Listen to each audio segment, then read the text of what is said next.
Good day to you all. My name is Max Edkins from the Connect for Climate program at the World Bank. We're coming to you live from Innovate for Climate here in Frankfurt. Over the last 2 days, leaders in the finance world, business, investment, as well as technology and policy worlds have come together to look at innovation within the climate action field. It's my great pleasure to be having a discussion today with Ulf Moslener. Hello. Thanks for joining us, Ulf. Ulf is the Professor for Sustainable Energy Finance, based here at the Frankfurt School UNEP Collaboration Center for Climate and Sustainable Energy Finance. Yes. And your center very much looks into the developments, the research, as well as the training in sustainable energy and climate finance. So maybe just to get us going, you recently launched the Global Trends on Renewable Energy Investment report, which came out now in April. So maybe you could just give us a quick overview. What are the main outcomes of this Global Trends? Where are we on the renewable energy investments? What does the picture look like? Yes, thank you very much. It's the pleasure is, of course, on my side. So this is actually, yes, we just launched that Global Trends report, but to be also, to put that in a context, it's not the first time we did this. This is basically a series of reports we launch on an annual basis, and so we look at global investments. So we look at global investments in renewable energy, and we've been doing that for the past 10 years and try to identify trends in the field. What perhaps makes this report a bit different from other reports or other data we often see is that we do not restrict the view to the country-by-country perspective, so how much has been done where. We also do not just restrict it to the technology, how much solar, how much wind, biomass, and so on, but we also look at so-called asset classes, which is a little bit about perhaps about the value chain. So is it about the technology that's been new and developed, or is it about the application of the technology? So the actual capacity when we think about power plants. So that we do on an annual basis. And what's really striking this year is that the message is strong, as we also had it last year's, like bigger bang for the buck. That's probably part one of the big message.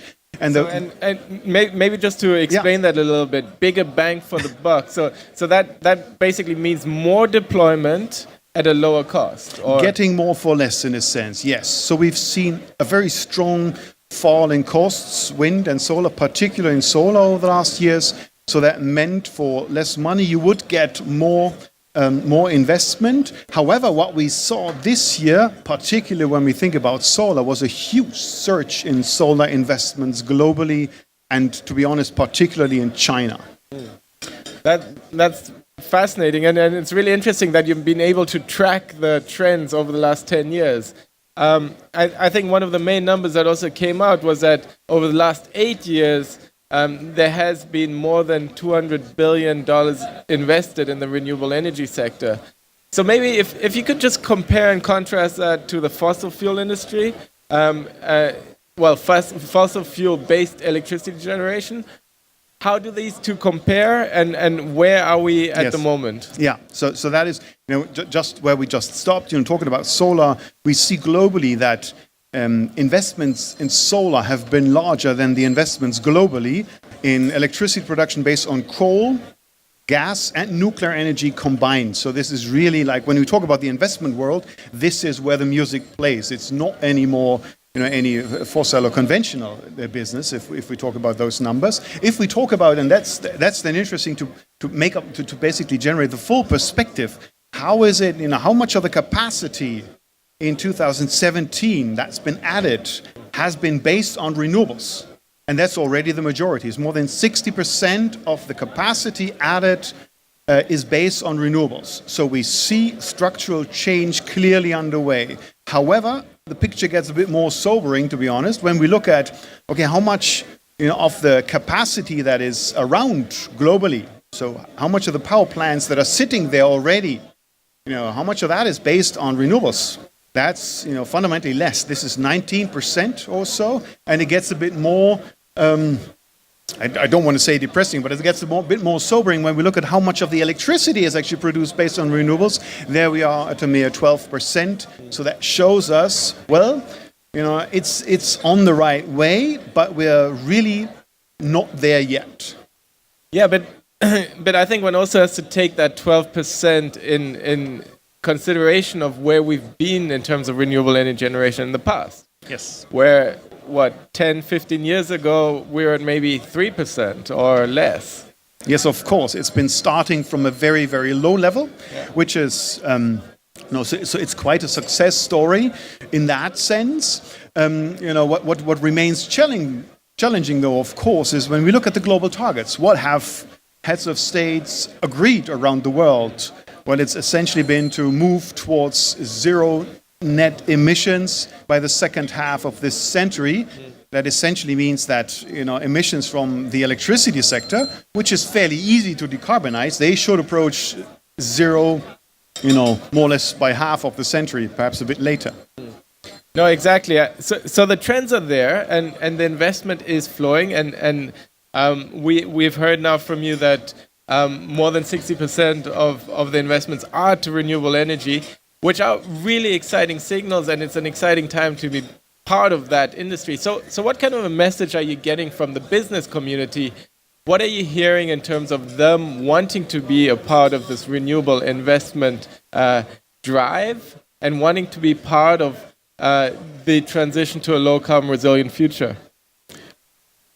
To be honest, the picture is very positive there, perhaps more positive than it could be from an overall perspective, because investments, the music is playing in that sector.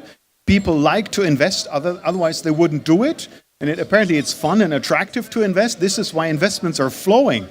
The point is, when we look at this from the global perspective, probably more investment has to flow, so scale up is still needed. And now the problems, globally investment has been rising by a little bit, by a couple of percentage points. But if we then look at the different regions, the picture gets a bit more detailed. We see a very strong rise of investments in China.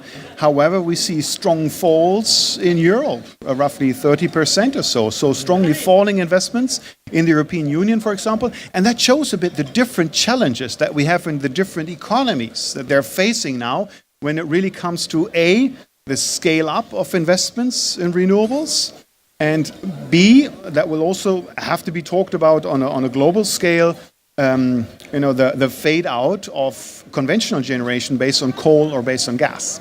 Exactly, because a lot of conventional generation still has a lifespan that it needs to outlive, and in many emerging and growth nations, that conventional electricity generation, whether it's based on coal or gas or oil, has been relatively recently implemented. Right, and then you're saying a lifetime that they have to outlive. So the question is actually, to what extent will reaching the global climate target, will that be consistent with running those power plants which are built already according to their natural lifetime? And chances are this is not going to be the case. So this discussion will involve talking about taking off the grid, switching off some of the power plants, which could in principle generate profits. And that's going to be a tough debate.